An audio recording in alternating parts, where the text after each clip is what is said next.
Good afternoon, everybody. Hi, I'm your host, Deborah Jones. This is Blue Table Talk.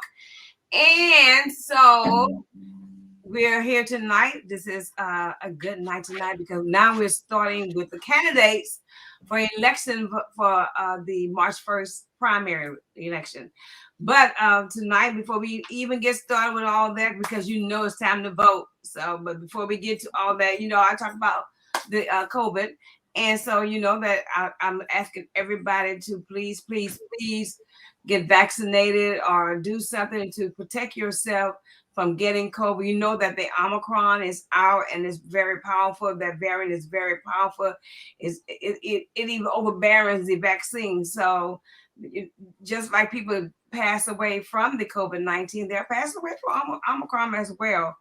Omicron is soaring through through the nation. So we need to do what we're supposed to do. Wash our hands.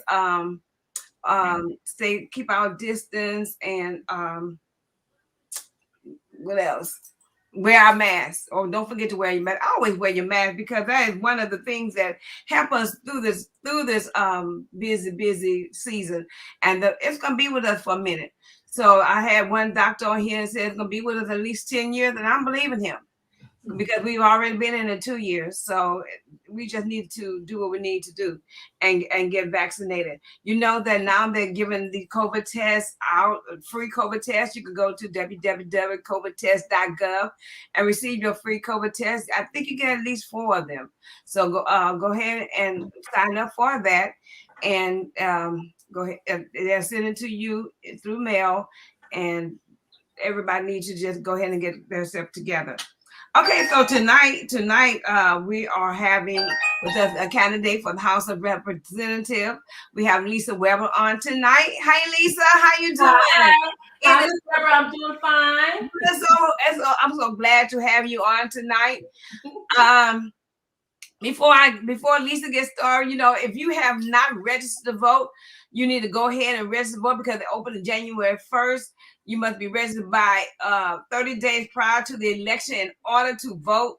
So in order to do an absentee ballot, you need to go ahead and send for one, goes for request a form, and send for the absentee ballot. So just in case, because you might not go out there and vote in person, so you need to go ahead and register to vote for the vote. Get out there and vote. There a lot of locations aren't open for this year to vote, but there are several locations. That we have the Beaumont Courthouse, we have the Port Arthur Sub Courthouse, we have Rogers Park, we have Theodore Jones Library, we have John Paul Davis Library, and we have Marion and Ed Hughes Public Library. Then you go to Groves Activity Center building. You have the Effie and Wilton Heber down on Dowling Road.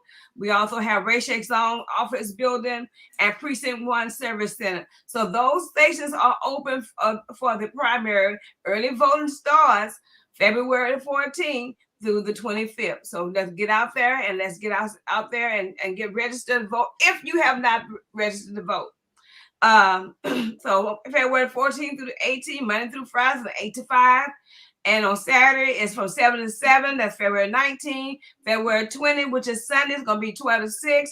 And starting the next week, because you have 2 weeks for early voting, which was February 22nd through the 25th, it's going to be open from Tuesday, 7 to 7. So we have some long days on the second week, but you've got to be registered to vote. And we've got to get out there and vote, because we have a lot of candidates out there.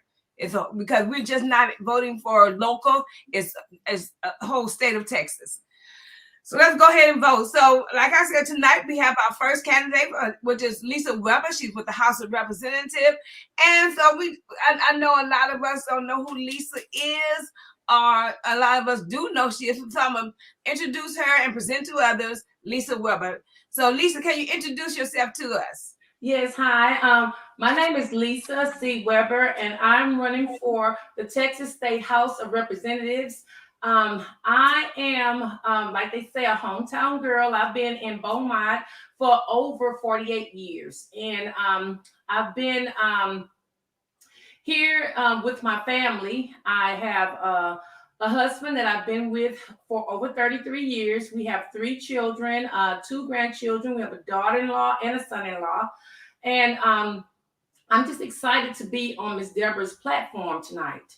I'm also an educator. I've been with Beaumont Independent School Districts since 1999. Oh, cool. So, Lisa, what entices you to run for the Texas House of Representatives, District 22? Well, Miss Deborah, I am seeking the office because I see the potential that I can contribute to the entire state of Texas and to District 22 with my knowledge of advocating for House bills, with the use of technology, infrastructure, energy, promoting jobs and job growth for the workers through education, because education is the foundation.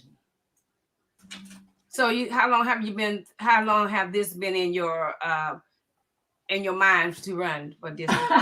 Well, Miss Deborah, let's see, back in 2017, I would go to Austin for conferences. Well, I was going before then, but in 2017, I was actually introduced to the legislative process of advocating. And that's when I got my introduction to advocating for House bills for education. I was at a conference for TCEA, which is Texas Computer Education Association, in which I am thrilled to be a part of because it's the largest education association in the United States. We convene together at our conventions. It's over 10,000 of us there. Right. Yes, ma'am. So that's what I did. I advocated for an entire day, and we were literally trained, given what we were to advocate for, rehearsed, and we were let loose on the Capitol grounds, and it was amazing. I mean, we were not the only ones there advocating. They were advocating all over me. You saw doctors, you saw all different types of different work forces that were there with their, wanting to advocate for their bills that they wanted passed by the legislature. So with that being said, I was able to go and research who my different representatives were, here in the state of Texas, senators and House of Representatives. I went to them and talked to their staffers if they were not there, and let them know the House bills that we wanted to push through. And at that time, one of the bills that I was looking at was the actual bill of 3526, Bill 3526. I was instrumental with that team to have that bill passed through the House and through the Senate, because once you have a bill that's because the bill is nothing but an idea. Anyone can literally write a bill. You have an idea and you go and you bring it before the different House or the representative that's going to introduce that bill for you, or the senator. It goes to committees, and the committees have to, look at it and vote on it. And, it has to go through a process. And once it goes through that process through the House, then it goes to the Senate. And once it goes to the Senate and it's approved, then and it becomes the law. So right now, with that being said, some of the bills can die on the floor.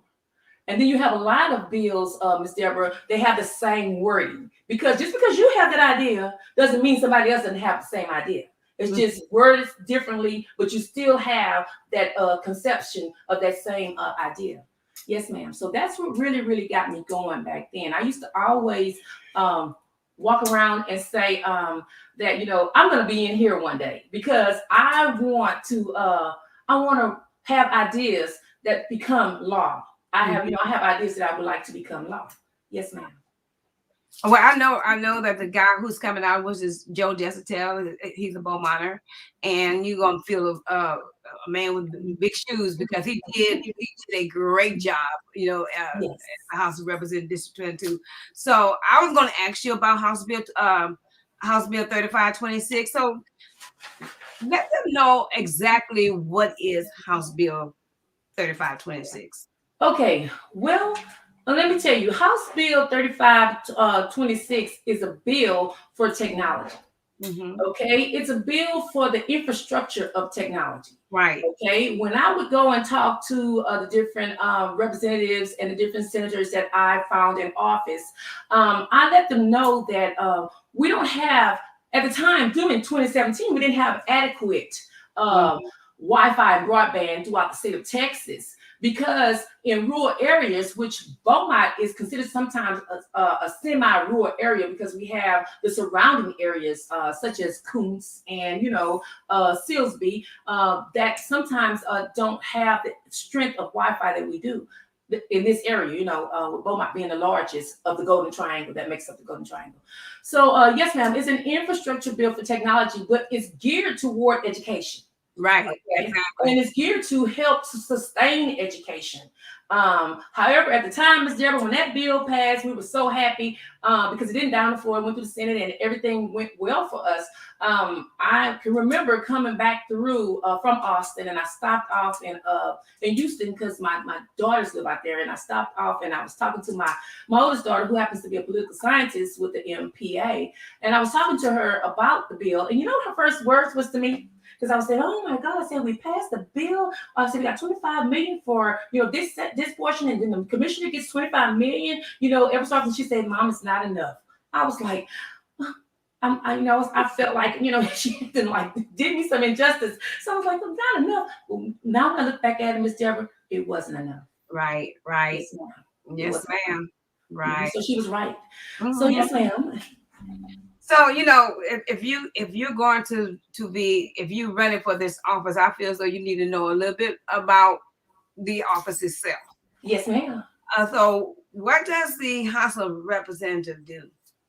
Okay, well, Ms. Deborah, in a nutshell, the House of Representatives, they actually legislate the law.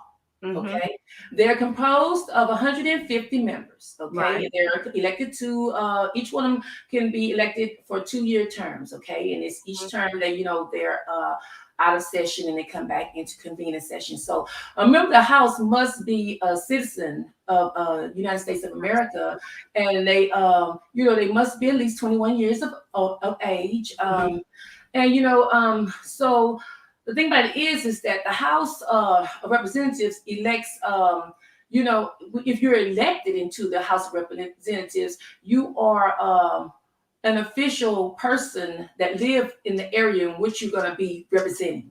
Say, for instance, when I say person, I mean someone that's there in the district itself. You cannot be in another district and run for a district office that you do not represent. I don't know. I'm pretty sure in the past, some avenues had to be changed for some people, that wanted to do that. But to be able to represent your district, you have to be a member of that district. So how does the House differ from the Senate? Okay. Well, the House, like I said, makes up 150 members of representatives, whereas the senators have 31 members in the Senate. Okay, and the ideal House has a population of just a little over 100,000 people or more, and your ideal population for a senator district has over 500,000 for the senator district. So, and the senators serve 4-year terms, and Right. they represent, relatively, a lot of number of constituents. I'm sorry, whereas the House members serve 2 years. So, in other words, you're saying that the Senate is more powerful than the House of Representatives? Well, they and undoubtedly, when it comes to the people that they serve, you can say that they have a far more reach. Whereas when it comes to making the laws, they're on the same level as for making laws, because both of them have to come together under one consensus for that bill to pass. Right. Yes, ma'am. So what do you say is the legislative process? Okay, well, I'm gonna tell you like this, Ms. Deborah. The process would be to have an idea, bring the idea forward. Once you bring that idea forward, you have to have a representative to introduce that bill for you. Okay, and once they introduce that bill for you, then it goes to different committees. Okay, and the committees, what they do is they in essence they break that bill down and they look and see, if it's something that's going to be that's going to benefit the district or the state of Texas as a whole. So once it passes the different committees and subcommittees, then they bring it back and then they vote on it. And if it passes, it goes on to the Senate, and that's from the House bill. Okay, and once the Senate gets it, they can, they go through the same process or what have you to see if it's moving, because it can, like I say, a number of bills can have the same verbiage. And if in that case, if so, some of the bills can get stalled, and some of them can literally die on the floor. Now, during that time, you have people that's coming up there that's going to advocate for these bills, okay? You have some that goes to the different representatives and they talk to them about the bill so they can vote for the bill. Have someone to go, have themselves to go and vote for that bill to see what it's all about. Other than that, if no one goes and show any interest for the bill and the committees look at the bills and the bills don't get passed, it can die on the floor. And that's why I say that Bill 3526 was very instrumental to get passed for technology for the state of Texas, and not just for any particular district, it's for the entire state of Texas. So with that being said, that's how we get our laws. Once the House of Representatives and the senators can come together and form a consensus on allowing this bill to be law. Right. So you also, just like you have a speaker in the national offices, we also have a speaker in the Texas office, right? Yes, ma'am. Okay, so what are the powers of the Texas speaker and of the House, and how is the speaker elected? Are they voted on or what? Okay, well, I know that Dave Phelan, because he's from our area, and I see him with his gavel, is the Speaker of the House. And so the Speaker, he is presiding, he's the presiding officer for the House of Representatives. And so the Texas Constitution requires that the House of Representatives, each time a new legislator convenes, they have to have a chosen member as Speaker of the House. So Dave Phelan was chosen. So as a presiding officer, the Speaker maintains, order and decorum on the floor, recognizing the different legislators and stuff. And he speak, with all kind of just a ruling manner to make sure that everything is cordial on the floor as they pass the different legislature for this area for the great state of Texas. That is. Thank you. There's a lot of things that people want to do as far as the government and to speak to their House of Representatives about. Is it easy to get in touch with a House of Representatives, or do they make themselves what word I'm trying to use? Except available would be available, yeah. Now let me tell you, Miss Deborah, what I did during our training. Before I even went there, we had to call and make appointments. So I would call and make an appointment. And the one time I was calling, because like I told you, I had to train for it. And I was sitting in my house and I called and made an appointment with them, because I knew I was going to be out there at a certain time to make sure they were there so I can talk to them. Because, things do change once you get there and stuff. Because sometimes they call special sessions and then they're not now officers. You have to speak to their staffers or their chief of staff. I've taken pictures with a number of chief of staffers, because the representative was not there, but the chief of staff have helped me too. So therefore I was able to pass my information on, because see, that time is very valuable when they're in office. There's a lot of stuff that's going on, because they only convene, every other year, what have you. Like right now they were in last year, so this year they're not. next year they'll be in session. So I would call and make an appointments. I wouldn't just go up there, even though you can go up there when the session is in, but you're not going to know whether or not he has someone or she has someone in her office. I called Miss Deborah. I called all the way up to Washington, D.C. I had made a reservation with our congressional representative, Randy Weber. And I was like, there's no way I'm going to be going to Washington, D.C. no time soon. But they did tell me if I'm up there that I'm more than welcome to come and see. Right. Yes, ma'am. Right. So they're all available to the people. Yes, ma'am. They are. Cool. That'll work. So let me talk to my listening audience right now and my viewers. Good afternoon, everyone. Thank you for joining us tonight. As you know, right now we have Lisa Weber on. She's running for House of Representatives, District 22. And I'd like to say hello to Tina, Jennifer. I want to say hello to Linda. And there are some people who are on my phone and they're not coming to the live. But would y'all please come on the comment page and make a comment about, because we're talking to, like I said, Lisa Weber, who is running for House of Representatives. And if you have questions that you would like to ask her, please do so in the comment box. Okay, back to you, Lisa. You're an educator, right? Mm-hmm.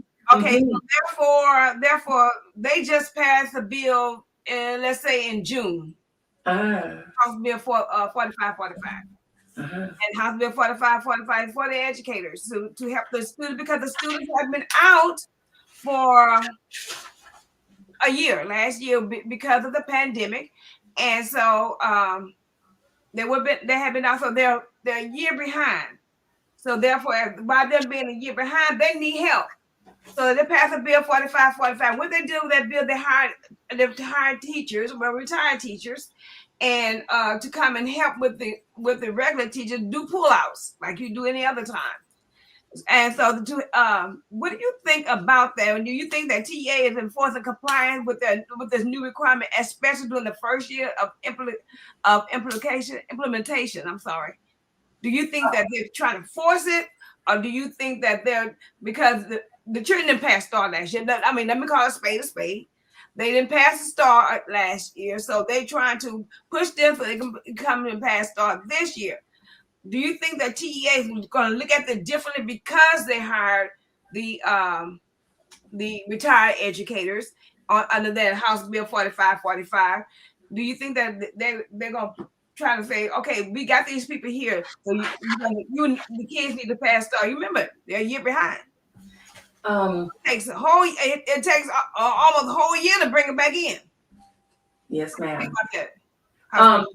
Well, House Bill 4545, from what I gather, which you said, everything you said is to help the students that didn't pass STAR, okay? And everything that you said, bringing in inclusion teachers, retired teachers.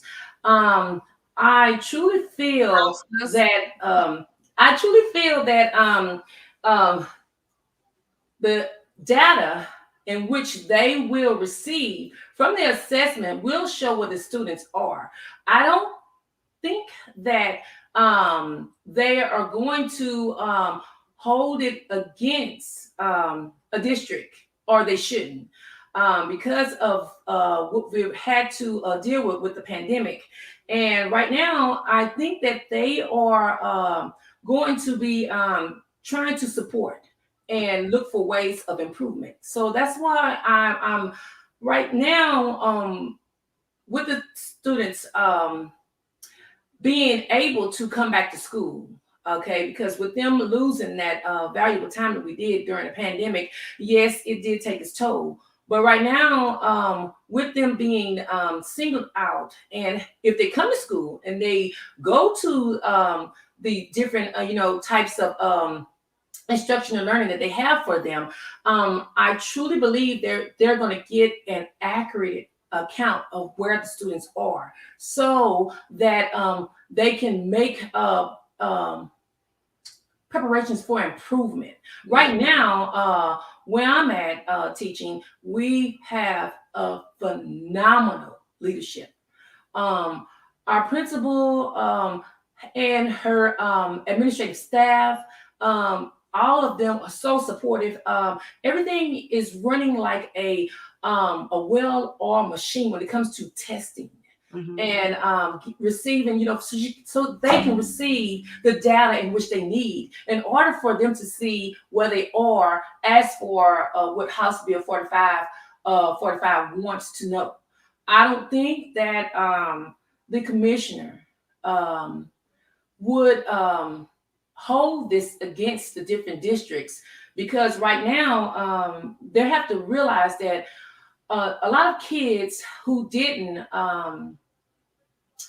do the work and was not in school during the pandemic, even though virtual classes were offered to them, is having a time of being acclimated somewhat in the classroom. Mental health is real, I'm sorry, Miss Deborah.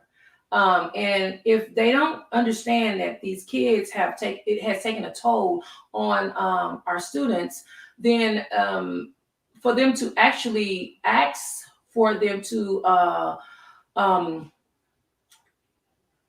get this data through the assessments and the teachers that are coming in and helping with the teaching instructional pullouts of these students, it's going to be not really well received if they take it and hold it against the district as if the district is not trying.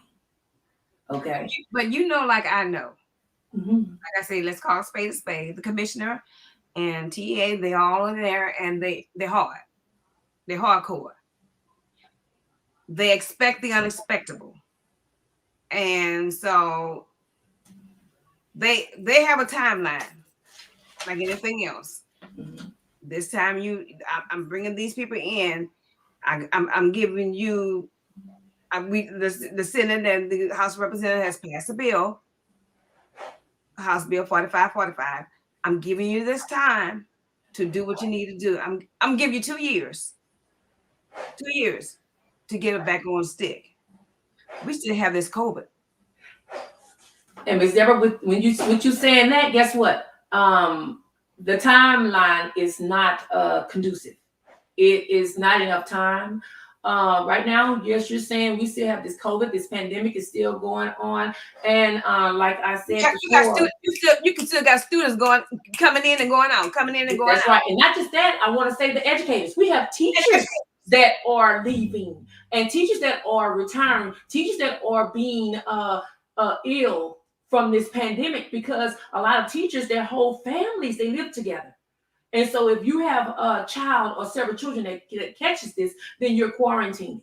And there's a time that you're trying to take care of your family, and then you catch it. So it's reciprocal in the household until everybody can be vaccinated. And some people don't believe in the vaccinations, Ms. Deborah. So that's another story within itself right there. But right now, I think the bill needs to be amended. I know it just came out, but yes, it came from my mouth, and I am a candidate for District 22. But that bill needs to be amended for the state of Texas for just that reason. Mm-hmm. You have to look at not just the resources that you're offering, but you have to look at the actual workforce that's working for the district and for the different districts in the entire state. You have to see the reduction in force that has occurred because of the pandemic. Okay. And along with that, our students are still going to have to eventually, Ms. Deborah, they're going to eventually have to come back to the actual status of learning, grade level learning.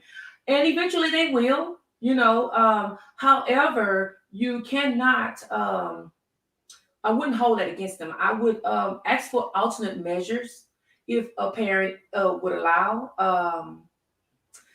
And some parents, they can actually, follow requests not to. But in the face of what we have going on with the students being our customers that we serve, we don't want to do any kind of injustice to them just because we have a law that is not taking into consideration the entire situation. So yes, yes, ma'am. It is uh, that right there is tough to tackle, but because I'm in the classroom, Ms. Deborah, so I am coming from a side of an educator and a side of wanting to reach down and help as wanting to be a representative. So yes, ma'am. Okay, Thank so you you for are that. okay. Thank you for that, that question.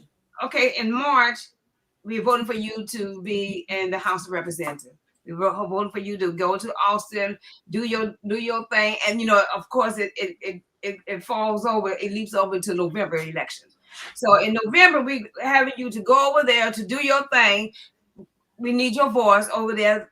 So with this House Bill 4545, you guys, what you gonna do? What you gonna do with these students who did not pass STAR last year in 2021? And should they be automatically categorized as students requiring to be accelerated instruction, or should they just be left alone and just go by business and use the ones that's trying to pass, that's going to pass, and just push them, push them on.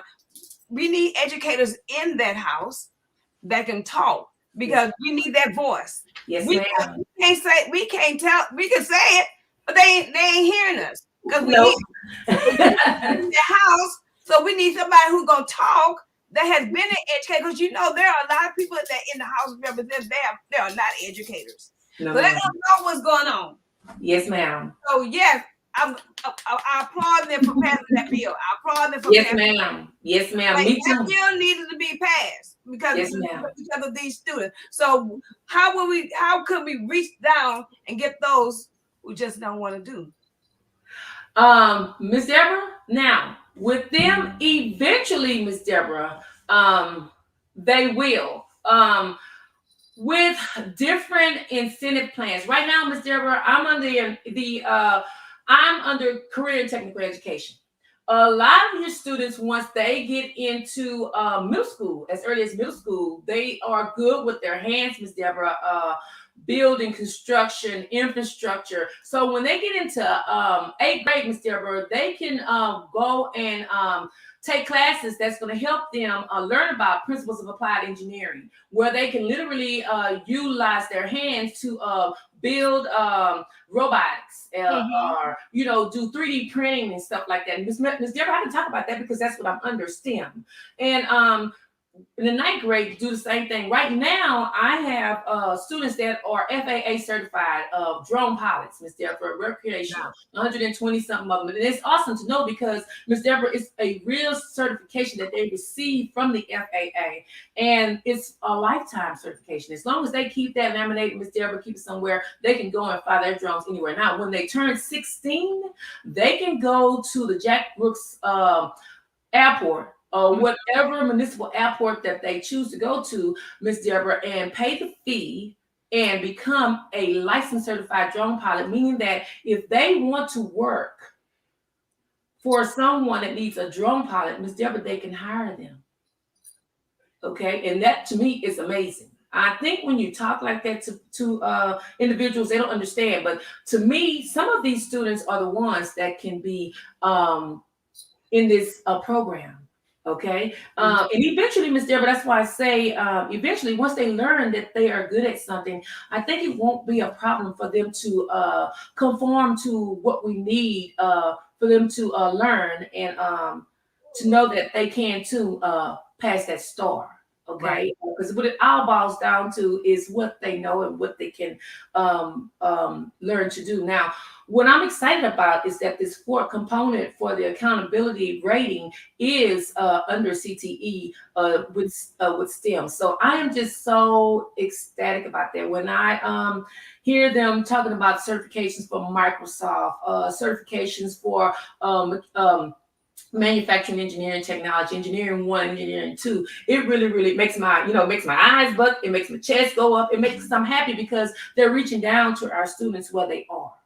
So eventually, House Bill 45 will help all, Ms. Deborah. It's just that right now they're asking for the data and the assessments that they need for them to be successful a bit soon. Once they realize that, we have all of this going on with our reduction in force, with us trying to recruit more educators and keep more educators in. And when I say educators, I mean throughout the entire realm of it, from a substitute teacher to a support worker, educator, inclusion teacher, that is, to a teacher that's certified in the classroom. Because right now, Ms. Deborah, we all need to work together, and that's for our students. Yes, ma'am. And thank you for that question also.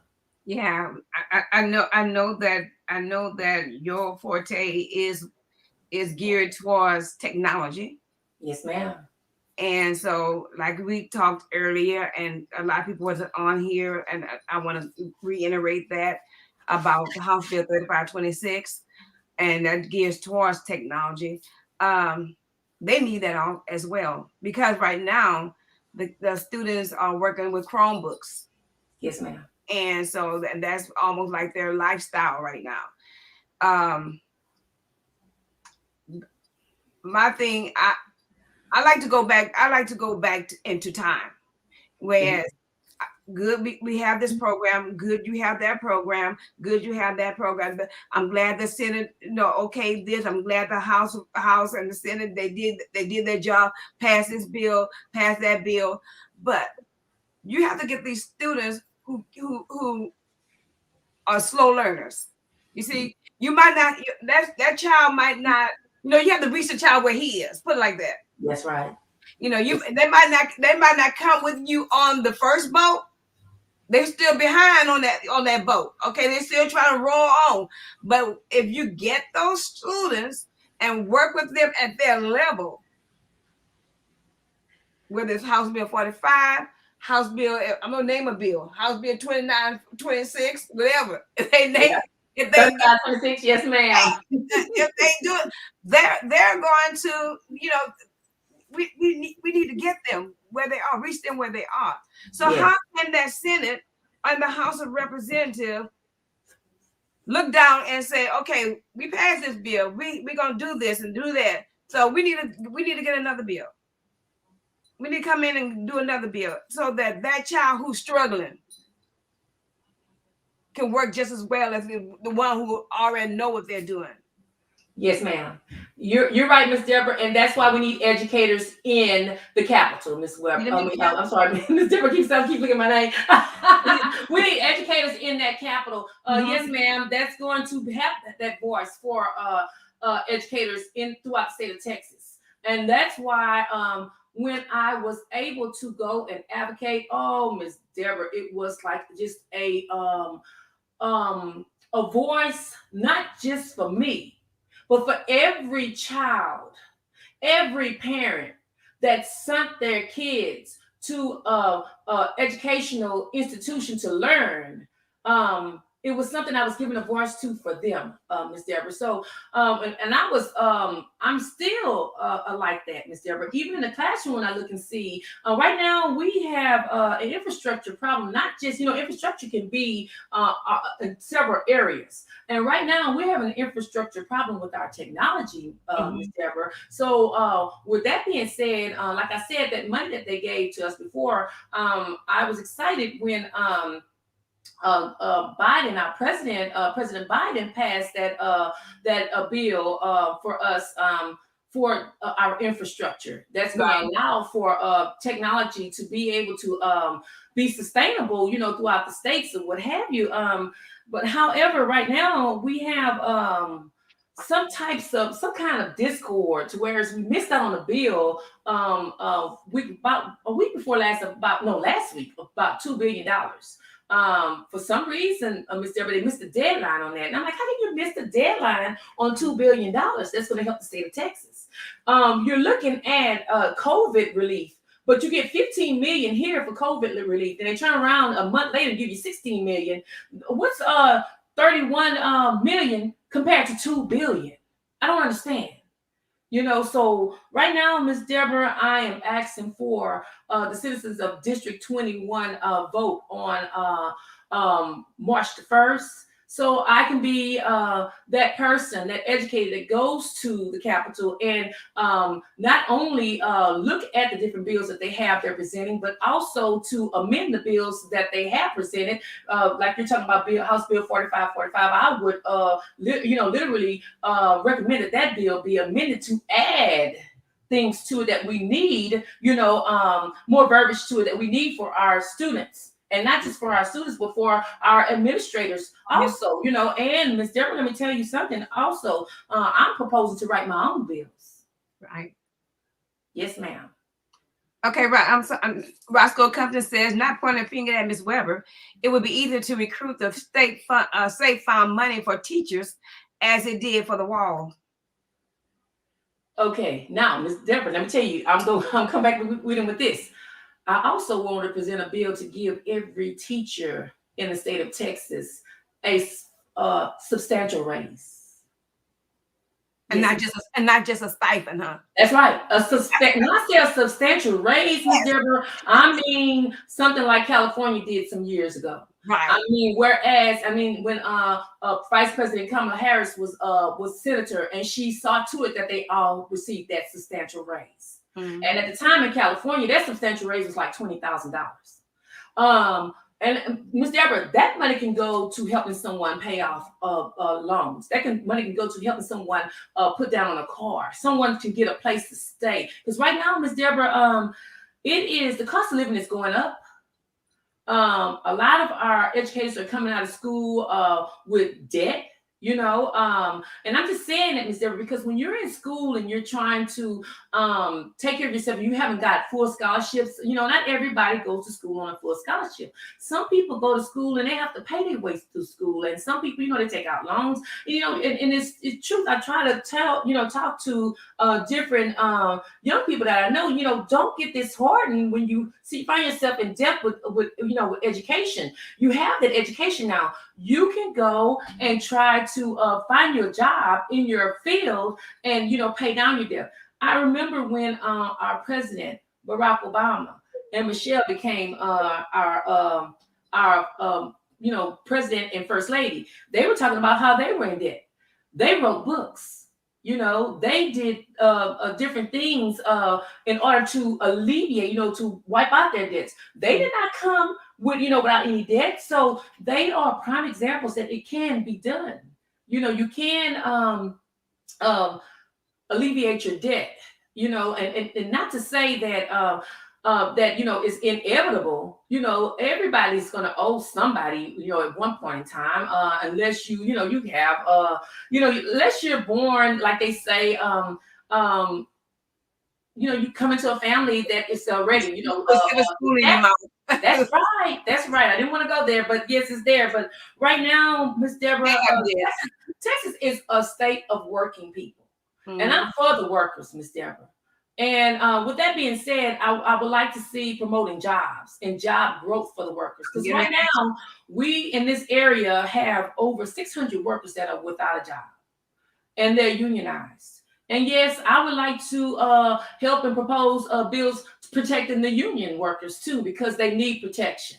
It's no way that they should not be just tossed out as if, we can't do anything for you when you have given your life to, your livelihood or what have you, to working and using this form of work to take care of your family. Mm-hmm. So right now, Ms. Deborah, it's a lot to look at, but I'm willing to write legislation for this. I'm willing to listen to ideas of the people of District 22 to be able to write this.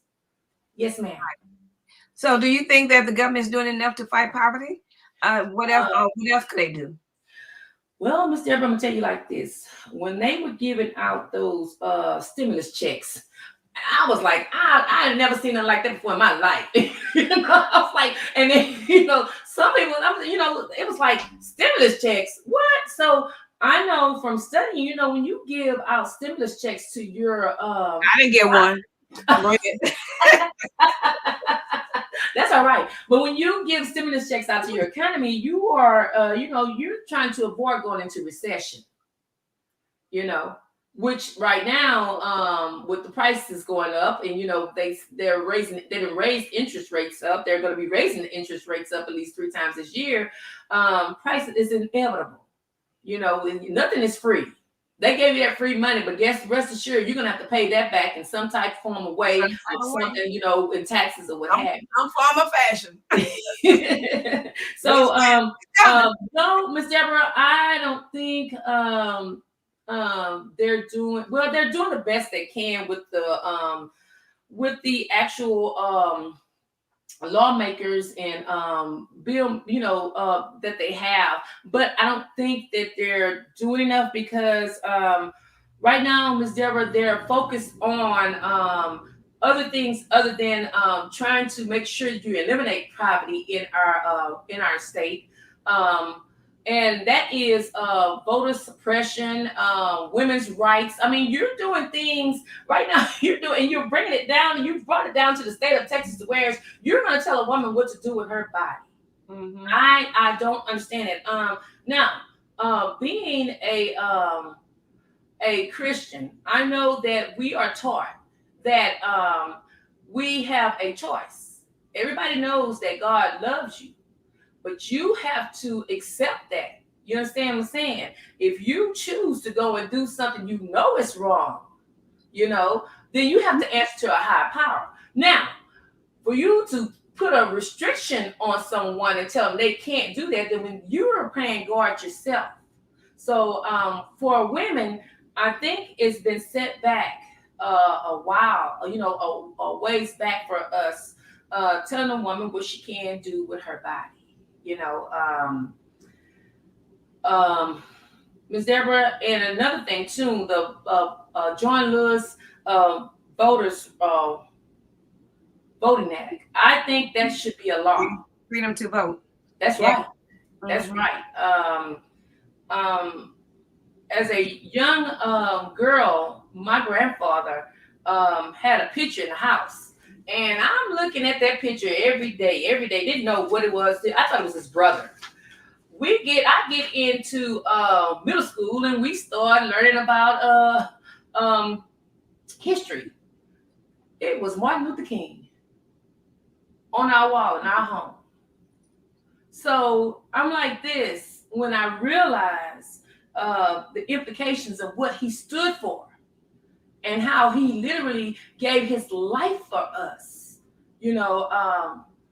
Voting is not only a right, but it's a privilege that everyone should invoke. So for anyone to try to suppress in any kind of way anyone that wants to vote is a true injustice. So with that, Ms. Deborah, we have a lot of things that are going on, to whereas the basic need of someone needing a shelter or needing food is not even looked at as being important. So if we don't watch it, mm-hmm. our voting rights are going to be taken away from us. I know. Yep. So, and a lot of people like, but it's true, because we get ready to vote right now, and it is so much hell going on right now. Yes, ma'am. Because of the thing that done in the house. Yes. The big house. I know. I already know. Yes, ma'am. So we have the Democrats, we have the Republicans that's fighting over the justice bill for John Lewis. I know. So if we don't watch it, if we don't do what we're supposed to do, if we don't get out there and fight for, just like Atlanta did what they did when they got in there, they got these people in office, just like they did that. Yes. It be done everywhere else. Yes, ma'am. So, I say that, Ms. Deborah, and I'm in agreement with you, Ms. Deborah, because right now, Ms. Deborah, being able to vote is Privilege. right now is it's going to be our voice for what we want to see the change that's going to be needed for our younger people that's going to be coming up underneath us, Miss Deborah. That's going to be out there to to be able to work and be able to sustain this economy, and they know this. They know this. They shouldn't have to argue and bicker over something that's right, Miss Deborah. But when you want to do something right, there's always opposition, Miss Deborah. But if you can learn to work together with bipartisanship, and that's what I want to bring to, where we can reach across the tables with each other to agree to disagree, but to agree on what's right for the nation. Yes, ma'am. I don't like the idea of all of this that's going on. Excuse me. I worked at the polls. Mm-hmm. I know what areas vote and what areas don't vote. Yes, I already know that. If we could get the people who are lapsing not to vote, just sitting there where you're gonna put in office whoever you want to put in office anyway. So I don't have to vote. We can get that mentality together and let them know that you put those people in office. And by you not voting, because you did not vote. That's right. If you don't vote, you're gonna whoever gets in there and you don't like it, that's who you put in office because you didn't vote. Let me go to my viewers because this guy is talking and I don't want the time to run out on him. First, he says technical skills training is not available like it used to be.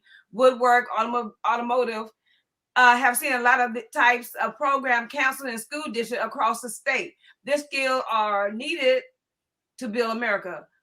With House Bill, she is sponsoring help. He want to know if that House bill that I advocated for would help with the technical skills and trades and woodwork. Well, yes, with our CTE program here in Beaumont, there is automotives at over there, and there's woodworks too. I happen to have a wood cutting device in my room. So yes, sir. It's not the same as it was back in the day. It's more modernized now. Mm-hmm. That's right. We should not be. We should not be allowing Jim Crow laws to be passed. They are not representing the population. I agree with Roscoe. Yes, Roscoe says agree. We need to fight now, not later. MLK fought every day. That's right. That's right. He also said bipartisanship with the current Republicans in office is a joke. Well, I understand, but we have to have enough of them to talk to them and get them to understand what we want and understand to come across to vote what we want to vote for. Because if we don't, we're not going to have enough votes unless we have someone to vote the Democrats in. Because right now, the Republicans have the House. So we have to try to do bipartisanship to show them parts of the bills that we know that they are going to understand and want to support, so they can support us with these bills. Yeah. We need to stick together, and we need to. Yes, I understand. Yeah, we need to fight. Come on, we just like you said, just like we already know, just like MLK and all the other Ks and SKA, that's like they fought, like John Lewis, everybody else fought. Yes. Come on, we need to fight too. Yes, ma'am. Because these bills that's coming along right now, they're gonna go right over us while we sleeping. Hey, but you know what, Miss Deborah, let me tell you something. If we have enough people write enough of those bills, because like I said, a lot of bills have the same verbiage, and you just have to get the ideas from the you have to have your ideas. It's true enough. They have people that contact you with ideas too, and they want to see these bills passed and in the House and through the Senate. And you gotta read it. You gotta read these bills. You gotta read them because they got one verb in that bill. That's gonna throw the whole thing off. I know. That's why they're actually, the committees, they do that. They go through those bills line by line and they look at them, Line by line. Miss Deborah, when I'm researching bills, I have a site that I research bills, the TLC .texas.gov. You can go in there and put a word that you want to look up for a bill, or a few words, and it'll show you every bill that has that word in it, Miss Deborah. And some of these bills are archived. You have some bills that are archived, Miss Deborah. You know, because the lower the number is of the bill, that's the older the bill, and the more the numbers, the higher the numbers is on the bill, that's the newer bills. So like 4545, everybody know that's a newer bill. That's a new bill. And right. You have this, the other House bills that they are looking at. What is that? And he brought Senate Bill 8 up, what have right. you, and that's where he was able to do all of that. Yeah, right. What have you. So right now, yeah, Miss Deborah, it right now, we're in a time to whereas, Ms. Deborah, yes, we literally have to advocate. We have to advocate. We have to stay on them about the change we want to see. Mm-hmm. We have to advocate about the changes that they're making that's not conducive. That's not right. And they know this. Say, for instance, like I say, for women's rights and for suppression of votes. And they know this, and I can, you can say other things to it too, but it just comes down to them wanting to see, what they want and not wanting to see what is good for the entire state of Texas. The people have the voice, and when they go and they vote, that's their voice. Yeah. So I hope that everybody that's listening or everybody that sees this can understand how important it is to vote. I've been voting since I was able to, 18 years of age. And right now I'm a grandmother. So with that being said, I understand the process of making my voice known through a vote. I mean, and if things don't go the way you want to, and you see that it's regressing, it's because you didn't voice your vote. So please, I'm appealing to everyone, voice your vote. Vote. Jennifer Levine says, vote for Lisa C. Weber for state representative, District 22, number 2 on the ballot. Okay. Okay. Yeah, thank you, Jennifer. Okay, Lisa, is there anything you want to leave? I know you just said probably your last little speech, but is there anything else you would like to leave with our listening audience about you running for the House of Representatives and them voting for you? Yes, ma'am. I am running to be a voice of the people of District 22. I am an innovator for the people. So a vote for me would be a vote for you. This would be your platform. I'm an educator. So therefore, I would be inside for education, for technology, infrastructure, energy, promoting jobs and job growth for the workers. And with all of this, yes, I'm back because education is the foundation. And thank you. Okay, great job. I just put on the website just now. Don't forget to go to www.covidtest.gov to get your free COVID test. I think they give you 4 tests, and so you can go on there and apply for it. It's free. The word is free. So go before they all run out. And I appreciate you. Thank you, Miss Lisa Weber, for coming on tonight. I appreciate you for coming on. And like you said, you running for House of Representatives, District 22. She's number 2 on the ballot. And remember, number 2, early voting starts February 14 and it ends on the 25th. And election day is March 1st. So let's go out there and vote, do our early voting. And I mentioned to you earlier, the sites are the Beaumont Courthouse, Port Arthur Courthouse, Rogers Park, Theodore John Library, John Paul Davis Community Center, Marion and Ed Hughes Public Library, Groves Activity Building, FEN Wilton Hebert Library, Ray Chason Office Building, Precinct 1 Service Center, Monday through Fridays, 8 to 5, February the 14th through the 18th. February 19th, you're going to get the Saturday, 7 to 7. It's going to open on Sunday, February 20th, 12 to 6.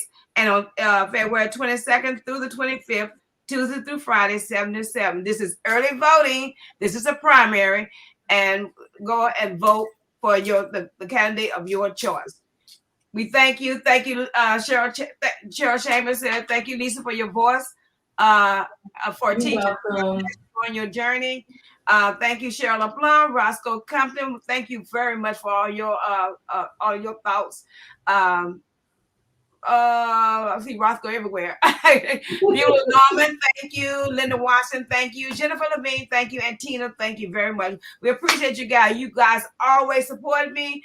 I appreciate you for supporting me on Blue Table Talk. And tonight we have Lisa Weber. Next week we'll go with I'm so sorry. Oh, so next week we'll have Yolanda Avery on next week. So we appreciate you guys next.